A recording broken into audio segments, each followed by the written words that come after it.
Okay, now measuring down this side of my face, I'm really close to 3/8 of an inch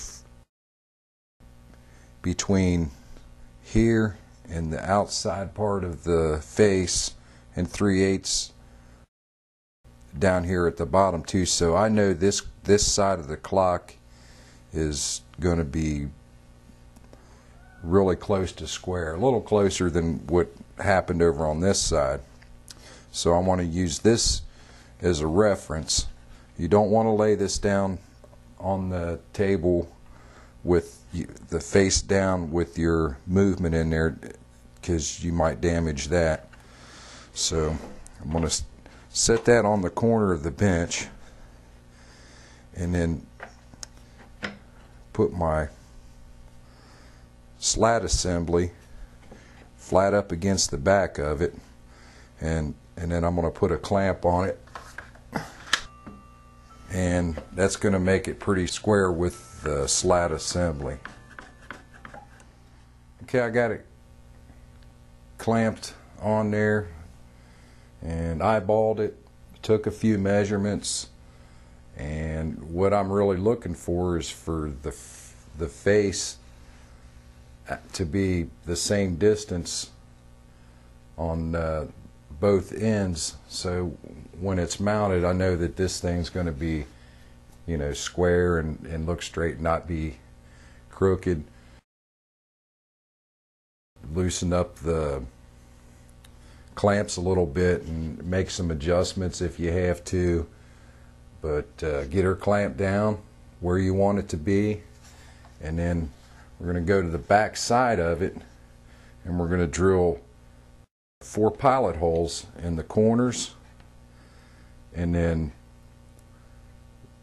take the face off, and then we're going to drill the holes on the slats just a little bit bigger, and we're going to use screws to attach the face to the slat assembly.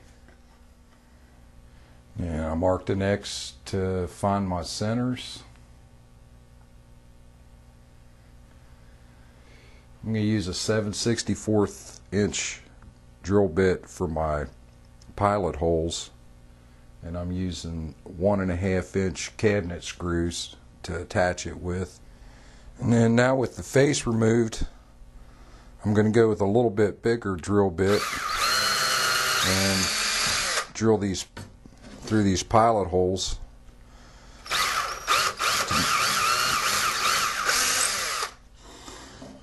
And that allows the screws to slide through this part a little bit better.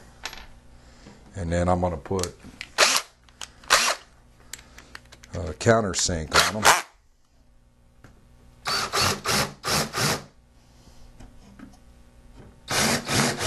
Next step of the base and top of the clock, we're going to trim this down to size.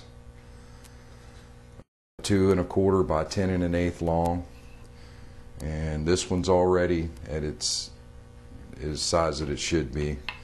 And then we're going to take them to the router table, use an 1/8 inch round over bit, and put a nice little round over edge across the top of both pieces. Then we're going to sand them down.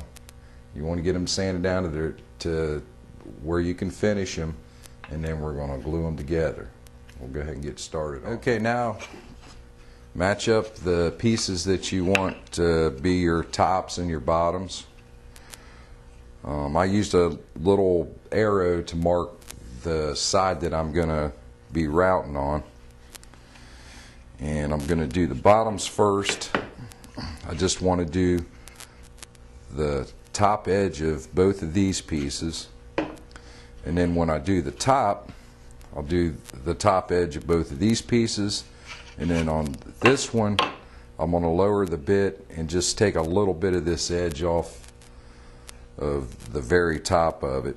I don't want to take too much off, because when you do that it's going to make this board look a lot thinner than this one, and I don't really want that look. Your clock needs to hang securely on the wall.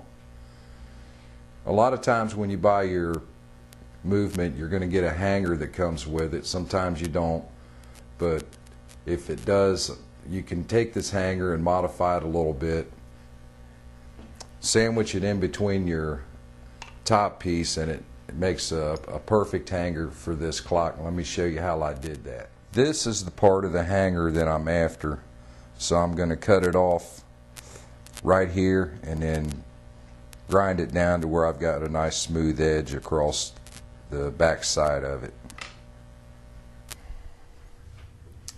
Now this is going to be the top of our clock, and if you were looking up at it from the bottom,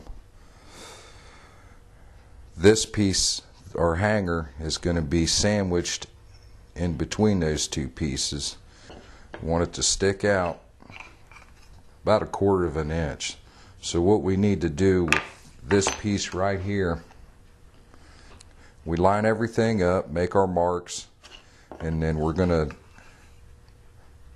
cut a little mortise so this will set down in the wood, and then we can, when we glue these together, it's going to glue together nice and flat.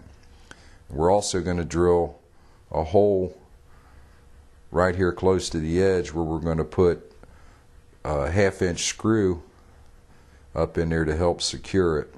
Just a little correction, and so you don't get confused if you've downloaded the plans or had them mailed to you. They show that the mortise is actually made on this piece instead of this piece. Either way, you're going to come up with the same result. Just make sure that your 1/2-inch screw isn't going to go all the way through your top piece and come out on the other side. Anyway, I've finished my mortise. I drilled a hole in my hanger. It fits in there pretty good.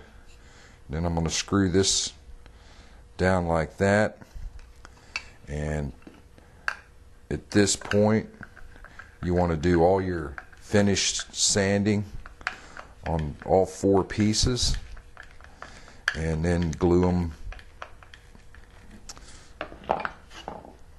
them all together. And then there you have the hanger to hang your clock on the wall with. Okay, now remembering that we put this hanger on the top piece of the clock, the slat assembly is going to fit into there like that. But the problem we have is this little screw that we put on the hanger to attach it is sticking down a little bit. So what we need to do is on the center slat, cut maybe about 1/4 of an inch off of that to allow us a little bit of the clearance for the screw that's up in. Okay, when gluing these up, I've used a minimal amount of glue, and I'm trying to stay away from this outside edge as much as I can, because when I clamp it down, I don't want it oozing out onto this piece that I've already got finished sanded. Okay, I got my top and bottom bases finished sanded, and they're ready to be glued together. And just like the pieces on the back of the clock dial, when you glue them, they're going to want to slide all over the place. So I'm going to use the pins again on these, drilling in the top of the top and the bottom of the bottom to where they're less likely to be seen at, and to hold them steady, and then glue them from there. You can also drill the holes with a 3/8 inch plug and a screw underneath it. Either way is going to work. I think instead of wood putty to fill the holes, I'm going to come back and actually put a plug in it and not even really use the screw.